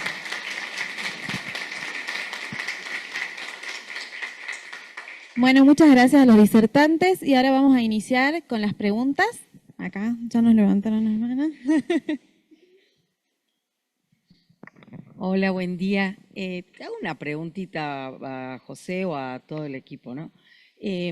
¿Con cuántas glucemias normales ustedes deciden, o mejor dicho, o sea, el centro de derivación consulta a ustedes por este bebé, ¿no? Que tiene una glucemia de 33 y después una de 60. Y ustedes ya activan la derivación. Yo digo, no se puede esperar porque tiene 4 horas de vida. O sea, ¿cuántas glucemias ustedes le indican a la persona, al médico, al enfermero del interior que tiene que tener normales o no para poder recién activar la derivación? Porque un bebé de 35 semanas con 4 horas de vida, con una glucemia de 33, otra de 60, yo no activo todavía la derivación porque creo que le tengo que dar la oportunidad, no es un paciente tan de riesgo, yo creo que le tengo que dar la oportunidad a la madre y al bebé en ese lugar de origen a que por lo menos tenga una glucemia más normal o no para derivar, porque también tengo que considerar que a donde va a ir el bebé, sea a este hospital o no, también tiene un montón de pacientes y el riesgo no me parece amarillo, puede ser un amarillo leve, pero, o sea, creo que hay que darle otra oportunidad y explicarle al centro que va a derivar cuántas glucemias normales tengo que tener para recién decir activo el sistema. No sé, es mi pregunta, ¿no? Muchas gracias.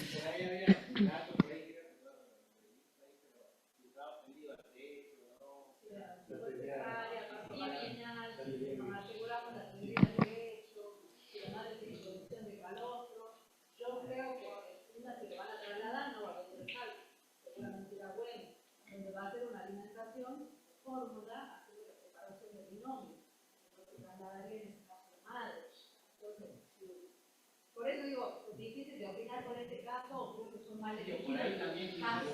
Y en este caso yo lo trasladaría con la madre. No solo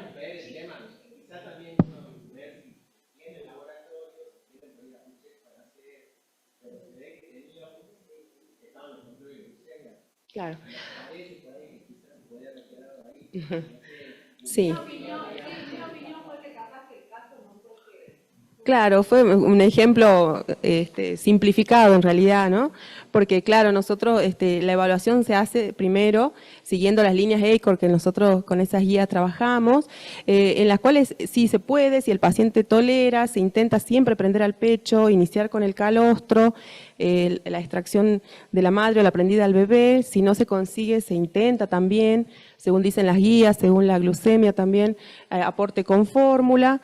De no poder tolerar el bebé un aporte enteral, porque nosotros siempre pretendemos las 2 glucemias normales, ¿no? Pero cuando no tolera la vía enteral, en este caso, por algún motivo, quizá no sea descripto, ya estaba con necesidad de aporte endovenoso. Entonces, cuando un bebé ya para estabilizarse necesita aporte endovenoso para mantener y normalizar la glucemia, ahí es donde ya excede al manejo del lugar de origen. Entonces, si hubiésemos estado en el momento antes donde le damos un aporte enteral con fórmula, el bebé mejora, normaliza, se puede esperar. Estamos con la mamá, le hacemos aporte, control de glucemia a las 2 horas, esperamos las 2 glucemias normales, pero si el bebé con una glucemia baja, le dimos fórmula, sigue baja, pero claro, se ha simplificado el caso en realidad, sí. Pero sí se intenta que siempre se pueda estabilizar en el lugar, sobre todo cuando es en estos casos de hipoglucemia, a ver si no es porque está con hipotermia también, si la mamá tiene hipoaporte, se intenta trabajar con los recursos locales, siempre cuando el bebé esté estable, para normalizar. Así.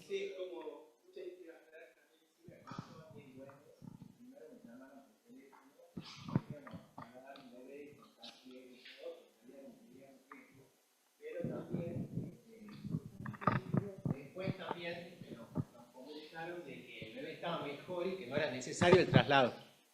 O sea, aparentemente esto con oxígeno, no era mucha la cantidad que tenía, no, me ha pasado por lo menos a mí varias veces, que se estabilizaba en el lugar, después se lo ha prendido al pecho, la temperatura estaba bien, los niveles, digamos, de glucemia bien, todo, y el bebé quedó en el lugar de origen. Que eso también es importante por la evaluación. Como dijimos, el nivel de riesgo es más difícil, ¿sí? Algunas veces es el más difícil, ¿sí? Hola. Sí, como dije, el nivel de riesgo es el más difícil, el amarillo, ¿sí? ¿Sí? Por ahí es difícil dejarlo, traerlo también anticipadamente, por ahí, como dijo la doctora, es verdad, ¿sí? El hospital está repleto, ¿sí? Hay que ver eso también, hay que cuidar los recursos también. Si la ambulancia está trasladando a este paciente y se necesita para otra zona, vamos a estar trasladando un recién nacido que quizás por ahí no corresponde, y como tenemos un solo equipo, también sería un mal uso, ¿sí? Sí, en este caso el recién nacido mejoró glucemia solamente con el aporte de la vía, ¿sí? Sí, se simplificó un poco la información para no hacerlo tan largo y para hacerlo más rápido, pero el recién nacido sí fue amamantado, se le dio aporte de leche y no mejoraba la glucemia y solamente mejoró con el aporte de la vía periférica, ¿sí? Y en el hospital de Lajitas, bueno, como muchos seguramente conocen, ¿sí? No hay una enfermera que lo pueda cuidar, ¿sí? Lo cuida un ratito y luego se retira a hacer las otras actividades, ¿sí? Era por eso que por ahí se solicitaba el traslado. Hola.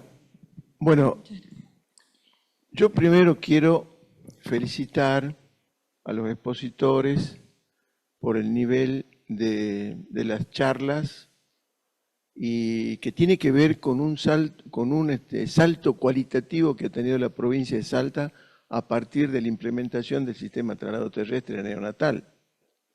Porque es a partir del sistema de traslado terrestre neonatal que se integra con la aviación.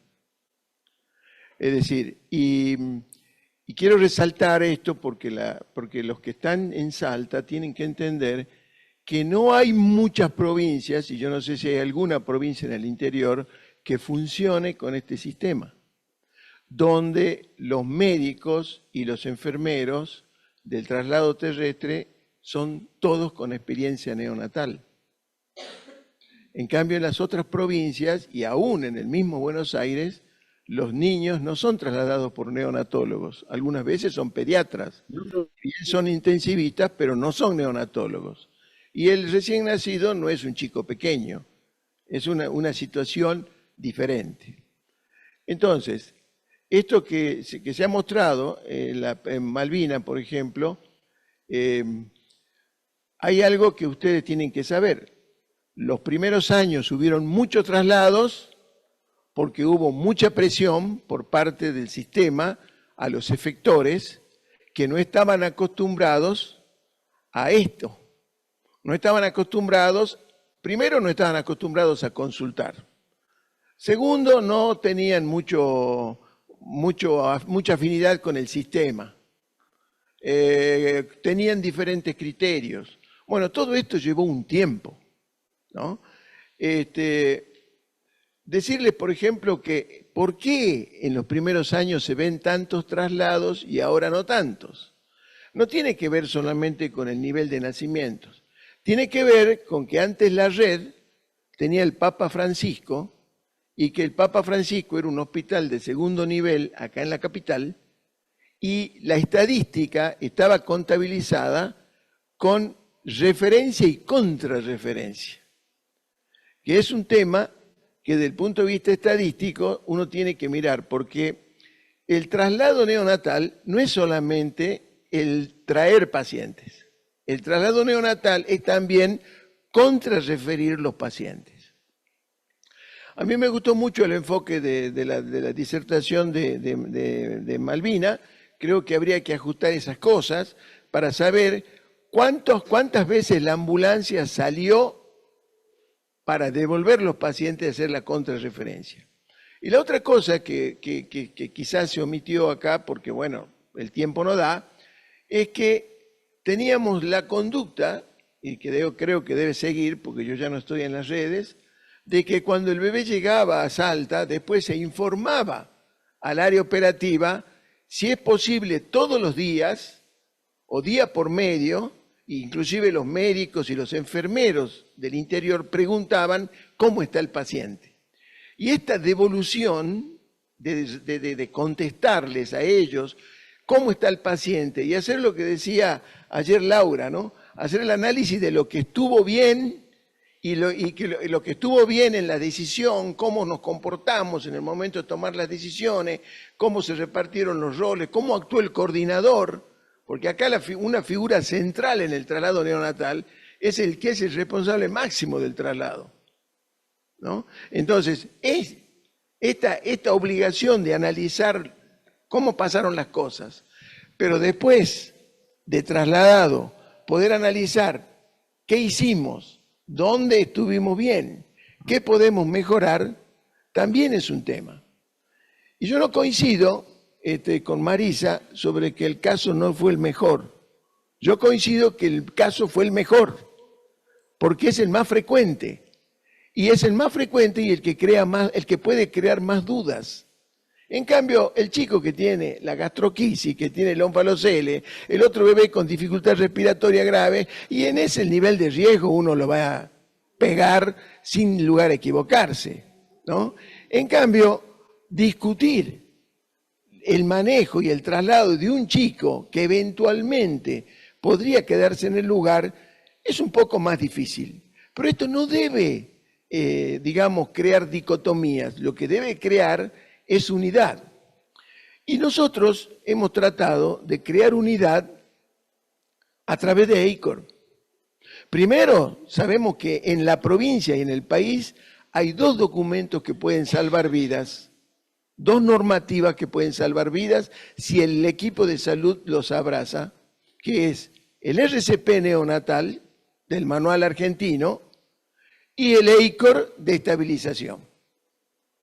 Ahora, el otro tema es que toda la red esté involucrada con EICOR, ¿no? Sí, que realmente lo cumpla.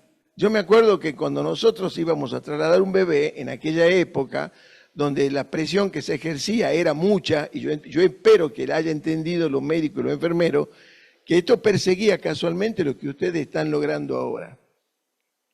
Que es que el EICOR es una herramienta de un país que tiene una regionalización distinta y de excelencia, que es Canadá. Y que esto también necesita un nivel de adecuación local. Esto siempre tienen que tenerlo presente. Hay conocimiento, hay aplicación del conocimiento, pero necesariamente debe haber adecuación del conocimiento a las situaciones que nosotros vivimos. Esto, digamos, lo de Malvina, la conferencia seguida del doctor Nars nos da la idea de la complejidad de un traslado aéreo, ¿no? Yo me alegro de haber venido a estos 2 días a las jornadas porque he aprendido un montón, ¿no? Y nadie puede imaginar muchas veces de que, che, pedí el aéreo, no, el aéreo, y uno le pone presión al aéreo y no es como el traslado terrestre. Y ahí ustedes han podido mirar, ¿no es cierto?, muchas cosas que no conocemos, que no es tan fácil, que no es fácil operar y trabajar sobre los niños. Bueno, y la charla de José, ¿qué decirles? Decirles que yo me siento orgulloso por todo este equipo, por la neonatología de Salta, que puede mostrar un sistema consistente, pero que no tiene que dormirse en los laureles, sino que tiene que ir por más, todos los días, ¿no? Y saber de que si nosotros, cuando yo le puse sistema de traslado neonatal, no lo tomé por el concepto de la bibliografía, lo tomé porque yo creo que este sistema no está constituido por ustedes. Este sistema es de la provincia y está integrado por cada uno de los hospitales y por los médicos y enfermeros que trabajan con condiciones mucho más limitadas, ¿no es cierto? Y que ellos deben sentirse parte de ese sistema. Es un sistema porque los integra, ¿no? Así que realmente yo creo de que la Sociedad de Pediatría, en su congreso de neonatología del próximo año, debiera, yo creo que va a haber una mesa de traslado neonatal y que Salta tiene que mostrar la experiencia, porque Salta es un polo de desarrollo en este sistema. ¿Está? Ahora viene el Garraham con el curso de diplomatura. ¿Qué mejor? Ahora, cuidado. Lo que da la diplomatura del Garraham es a ustedes darle la oportunidad de mejorar a todo el sistema, de mejorar en las estrategias, en la planificación estratégica del sistema de traslado para mejorarlo, pero no todo lo que diga la diplomatura puede cambiar lo que ustedes ya tienen cimentado, ¿no es cierto?, con una experiencia que lleva empezamos en mayo del 2015 y ya estamos en el 2024. Así que yo realmente los felicito al equipo, felicito al servicio de neonatología y a los hospitales del interior, que son los que tienen que abrazar esta situación. Y hay algo que quiero decirles, las lajitas, José, las lajitas no implica que ese chico tiene que venir al materno infantil. Un niño de esas características, si hay una enfermera, porque esto es lógico, ya que hay muchos estudiantes de enfermería, pero yo quiero aprovechar la oportunidad y les pido disculpas por el tiempo, porque en el interior, en un hospital, una enfermera hace el mate, le da el guardapolvo al médico, recibe los pacientes, lo asiste en el parto, es un personal único. Y cuando hay un personal único, ¿cómo hacemos que tenga prolijidad para controlar un bebé que tiene riesgo o que está con una hipoglucemia y que sabemos que esto puede tener una consecuencia posterior? Entonces, a mí me parece bien de que estos amarillos que crean dudas se deriven, pero no necesariamente a Salta. Y para trasladar a un chico con hipoglucemia, que no tiene apnea, que no tiene dificultad respiratoria, que está eutérmico y todo lo demás, no hace falta que vaya el traslado a la Lajita para llevarlo a Joaquín B. González o para llevarlo a Metán, que está a 30 kilómetros. Por eso es que también hay que trabajar con las ambulancias del interior en el interior, pero me refiero específicamente a este caso, ¿no? A este caso, a este amarillo, que a mí me parece que es el caso que le va a plantear muchas dudas. Así que bueno. ¿Puedo hacer dos segunditos un comentario? Bueno, también me adhiero a las felicitaciones y por supuesto como salteña, como neonatóloga salteña, la verdad que siento sumamente un orgullo enorme.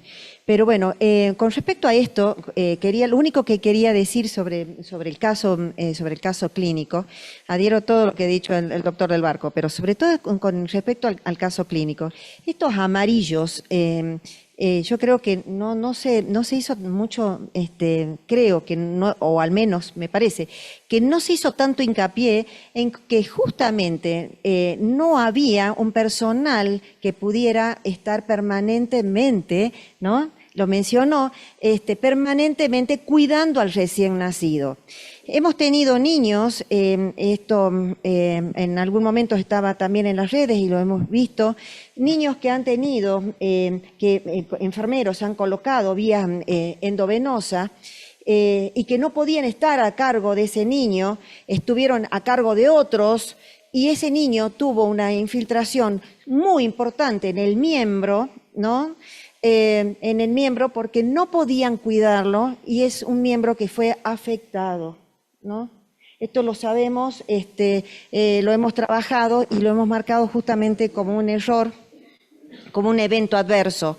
Entonces me parece de que en esto, más allá de la separación del binomio, que no debería serlo, sino que lo deberíamos acompañar y acompañar al bebé, pero teniendo en cuenta fundamentalmente quiénes son los que están dedicados. Ayer lo decía yo, de que cuando están en la hora de oro, debe haber alguien experto que estuviera mirando y que sea capaz de inclusive intervenir si el bebé tuviera un colapso súbito. Entonces, imagínense con esto, si tenemos un niño que está en un bajo peso y que está con hipoglucemia, que si no tenemos un personal que pueda estar cuidándolo, debemos tener mucho cuidado con eso. Eso me parece que es el amarillo más importante. No voy a hablar a dónde va a ir a ser trasladado ese chico, pero sí a un lugar donde tengamos la garantía de que lo cuidemos. No quería debatir así, simplemente quería preguntar, en realidad, ¿cuántas glucemias ustedes le indicaban a la gente del interior que tenía que tener normal el bebé para poder ser derivado? Gracias. Sí, está muy bien porque aparte genera este debate que es muy importante. Otra cosa que para cerrar con esto del caso, que es muy rico para nosotros, que nos ha generado esto de la comunicación continua con todos los personajes de la red, es esto, por ejemplo, nos ha pasado de estar en comunicación constante, un bebé que, por ejemplo, le ponen la vía, pero dicen, por ejemplo, Metán, Rosario, que nos ha pasado, yo me puedo quedar, yo estoy, lo sostengo, listo, pero yo a las 8 me voy. Perfecto, vemos cómo evoluciona y muchas veces nos ha pasado, lo superan y evitamos todo el traslado, la separación, la complejización y los posibles riesgos y complicaciones de un traslado. Entonces muchas veces ¿por qué? Porque nosotros estamos continuamente al teléfono, entonces alguien se puede quedar, nos avisan, tenemos un contacto muy estrecho con todo el equipo, con enfermería sobre todo, con los médicos del interior. Los pediatras no están al lado del bebé todo el tiempo, en el interior están en todos lados, entonces el que se queda es la enfermera y muchas veces me dice, sí, yo estoy, pero ya me voy a tal hora, generamos el traslado. Entonces, perdón, una cosita nada más, está bien, el resumen del caso no vamos a hablar. Nosotros somos del interior, estamos en Güemes trabajando y nosotros queríamos agradecer, ¿sí? Porque siempre responden a todas nuestras dudas. Antes nos teníamos que subir nosotros a una ambulancia y traer al chico grave, fijándonos si había un trabajo de parto, si quedaba otro internado y todo lo demás. Y desde el 2015 agradecemos el traslado neonatal. Así que gracias. Gracias. Perdón.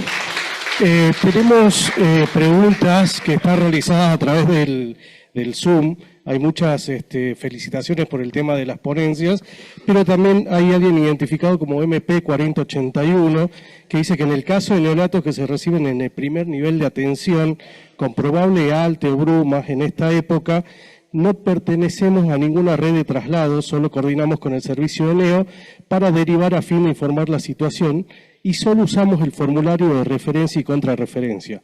Dejo como inquietud la formación de una red para primer nivel a fin de optimizar recursos y mejorar sistemas de derivación. Hablo de Salta Capital. Muchas perdón, acá yo sé quién es la maturana que está hablando. Hola, ¿cómo te va, Martita?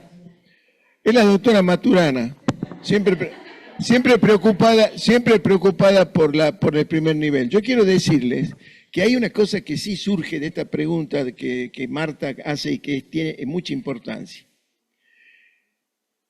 Cuando hay una situación de urgencia, de emergencia en el centro de salud, es tarea del SAMEC. No es tarea del traslado terrestre neonatal. Es el SAMEC quien tiene ambulancias en la ciudad. Vos, Javier, explícalo mejor porque si no hablo mucho. Sí, en eso tiene razón el doctor del Barco. Lo que es la parte de neonatología prehospitalaria corresponde al SAMEC. Si bien nosotros todavía no hemos podido formar un grupo para hacer lo que es la parte prehospitalaria de neo, sí es verdad que le corresponde al SAMEC, que es el que tiene los móviles en la calle.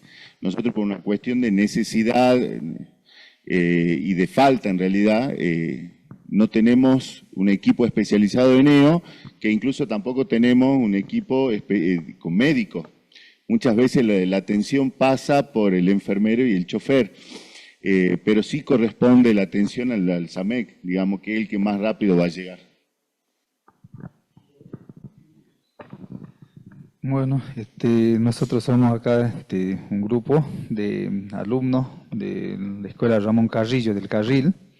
Bueno, siempre generalmente somos más del interior, que nos desempeñamos, estamos estudiando, formándonos, ya estamos en tercer año. Y bueno, queremos agradecer a nosotros, a este curso, que realmente trataremos de sacar lo mejor provecho, porque es muy intenso, muy digno, digamos, de prestar mucha atención en esto y bueno, y sacar lo mejor de esto, ¿no? Para nosotros, que nos va a servir muchísimo.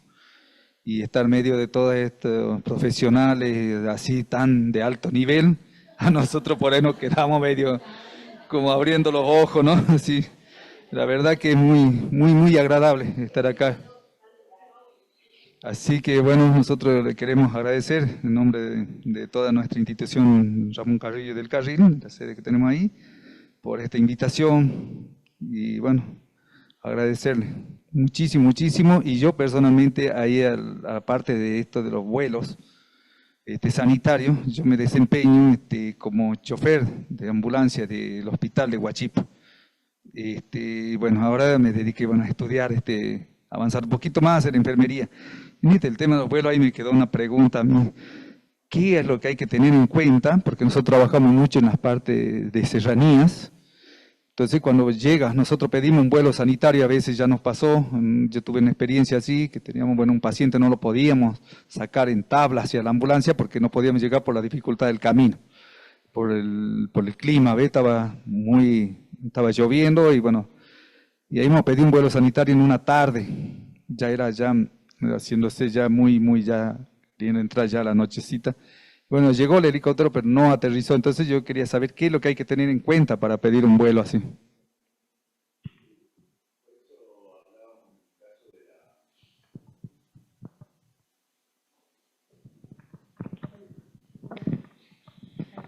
Sí, cuando uno habla de, digamos, creo que el caso que me estás planteando es más una evacuación aérea que un traslado sanitario. En ese caso, lo que yo había dicho en la clase, se pierden un poco algunos parámetros que uno usa para hacer un traslado, ¿viste? Que es la estabilización, la correcta estabilización, el correcto llenado de la historia clínica. En el caso de la evacuación se pierde un poco. Uno va a contrarreloj con el personal que tiene más, digamos, a mano ahí y que pueda salir lo más rápido posible. lamentablemente, cuando uno hace una evacuación, tiene que hacerla en horario diurno, no puede hacerla en nocturno por lo peligroso, digamos. Entonces, uno tiene que tener en cuenta la meteorología, la hora que se está pidiendo y el personal que está disponible para salir lo más rápido posible. Ahí uno ya no pide tanto la estabilización del paciente, sino que lo que hace es evacuarlo del lugar y recién estabilizarlo. Ese no es de lo más frecuente que hay en neonatología, como te digo, más frecuente en adultos y en niños mayores cuando se hace una evacuación, pero en general es por eso, digamos. Distinto es cuando se pide un traslado desde un hospital, que puede ser de menor nivel, hacia Salta, por ejemplo, donde uno ya tiene algunos requisitos para pedir y para programarlo al vuelo, ¿no? Depende del tipo de vuelo que sea. Pero para nosotros el horario del día es clave, digamos. Sobre todo en Salta, al no tener aeródromos que estén controlados, donde uno puede hacer, digamos, una aproximación con instrumentos, el horario del día es clave. Entonces, en invierno esto baja mucho y nuestro límite son las 18:40, por ejemplo.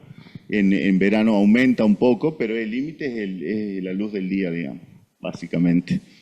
Bueno, perdón, muchas gracias a todos por la participación. Estamos ya pasados de tiempo. Vamos a dar un receso de 10 minutos y seguimos con la otra charla.